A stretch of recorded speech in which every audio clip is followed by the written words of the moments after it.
Hey everyone, it's Crystal here. So, how do you not allow your personal problems to affect your work?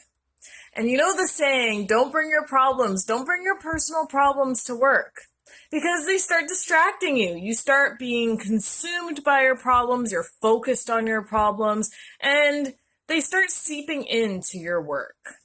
And when you allow them to seep in, when they just seep in, you don't bring your A game. You're not bringing the best version of yourself, the efforts, the knowledge. Your brain is foggy, it's full of mush, essentially.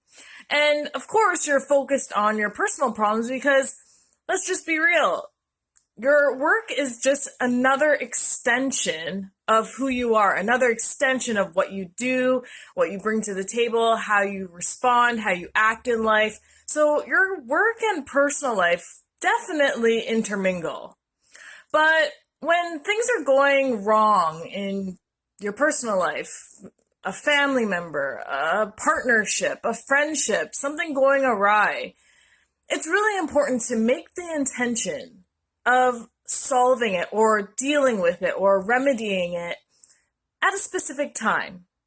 And it's not to say let's not address it or let's not deal with it. It's really to set aside the time so you don't bring it to your work. So you don't bring it with you. So then you've told your mind, "Hey, we're going to deal with this at 5 p.m. when I have an appointment set out with this person to help me work through the problem," or I'm setting an intention to deal with this at 8 p.m. where my mind is relaxed, I'm not thinking about anything, and I can set some time aside to start working through this other personal problem.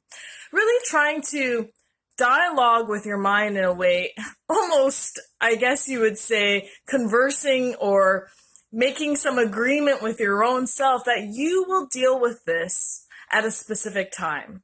And that way you're not ignoring it, you're not dismissing it, and you're not going to ruminate about it all day long where it affects your work, it affects your mood, it affects the quality, and it affects other people that may be working around you as well. Everybody can feel energy if they're in tune with it, and even yourself, but when you're feeling down, when your personal problems are bogging you down, then it's gonna start showing. And I'm certainly an advocate for not suppressing. Suppressing is not the way to go. And of course, this isn't something that we're aware of or taught. It's kind of the easy escape route or the get out of jail card to suppress it, to numb it, to just put it aside and shove it deep down. But when we start doing that, then other things will arise. When we leave it unaddressed, it's gonna create other problems within our mind, and within our mind creates problems within our body because that body, mind connection is truly necessary and real. So looking at how the thoughts that you're having through your workday, are they in harmony with your work or are they focused on other things? If you're answering that they're focused on other things, then that's probably why you're not executing certain things at work very well or to the desire that you're looking for or even at all. And really working through some of your personal problems so you can allow this to also uplift you while you're at work. It's all a true balance. As I said, your work is another extension of you, but when things aren't happening or things aren't right in your personal life, it will start to flood in and creating that little degree of separation, just giving yourself a moment to tell your mind, I'm going to deal with this at this time and actually do it. Make that intention and follow through with it because it's a promise that you're making to yourself, and follow through with your promise to yourself because there's no one else you're going to let down but yourself.